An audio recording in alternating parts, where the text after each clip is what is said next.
ناظرین، بزدل آدمی اپنی موت سے پہلے ہر روز مرتا ہے، لیکن ایک بہادر آدمی صرف ایک بار۔ تمہارا دشمن ہی تمہیں شیر کی طرح بہادر بناتا ہے۔ جو انسان اپنے گھر کا نظام قائم نہیں رکھ سکتا، وہ ایک معاشرے میں بھی نظام قائم نہیں رکھ سکتا۔ ناظرین، دشمنوں کی پسندیدہ چال یہ ہوتی ہے کہ دوستوں کو ایک دوسرے کے خلاف کیا جائے۔ 5 نمازیں سنبھالنا مشکل ہے، لیکن نکل پڑتے ہیں 4 شادیوں کی سنت کو پورا کرنے۔ لوگ آئینے کے کبھی قریب نہ جاتے، اگر آئینے میں صورت کی جگہ ان کا کردار دکھائی دیتا۔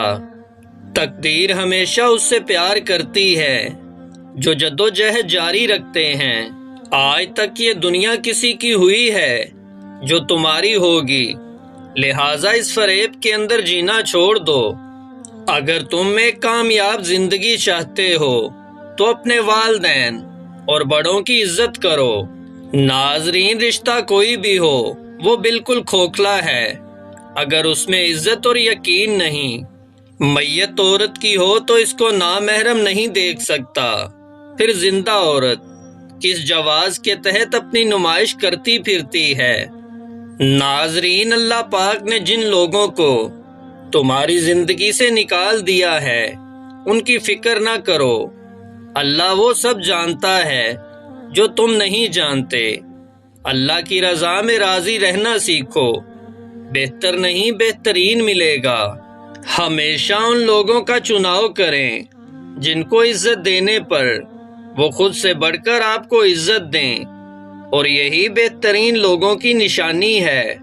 ناظرین، حضرت علی فرماتے ہیں، اگر کوئی آپ کی فکر کرتا ہے تو اس کی قدر کرو، کیونکہ دنیا میں تماشائی زیادہ اور فکر کرنے والے کم ہیں۔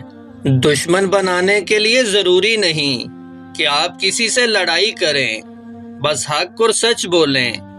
بے شمار دشمن آپ کو اپنے ہی خاندان میں مل جائیں گے۔ مولانا جلال الدین رومی فرماتے ہیں کہ ہر فرد کسی مقصد کے لیے پیدا ہوتا ہے، اور اس مقصد کے حصول کی خواہش پہلے ہی اس کے دل میں رکھ دی جاتی ہے۔ اپنے آپ میں کچھ کمال پیدا کر، تاکہ دوسروں میں کمال دیکھ کر تم کہیں غم میں نہ پڑ جاؤ۔ ٹوٹا ہوا دل خدا کی توجہ کھینچتا ہے، خوش نصیب ہے وہ روح جو خدا کے لیے روتی ہے۔ ناظرین، نیکی کا کام کرتے ہوئے اور یتیم کی مدد کرتے ہوئے دھوکہ ملے تو سمجھ جائیے تم دولت مند ہونے والے ہو۔ ناظرین، جس طرح دودھ کا تھنوں میں واپس ہونا مشکل ہے، اسی طرح اللہ کے خوف سے رونے والی آنکھ کا جہنم میں جانا مشکل ہے۔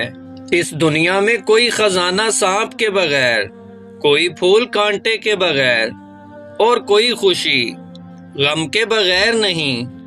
ناظرین، ایک دن بیماری نے دولت سے کہا، تم کتنی خوش نصیب ہو کہ ہر کوئی تمہیں پانے کی کوشش کرتا ہے، اور میں کتنی بد نصیب ہوں کہ ہر شخص مجھ سے دور بھاگتا ہے۔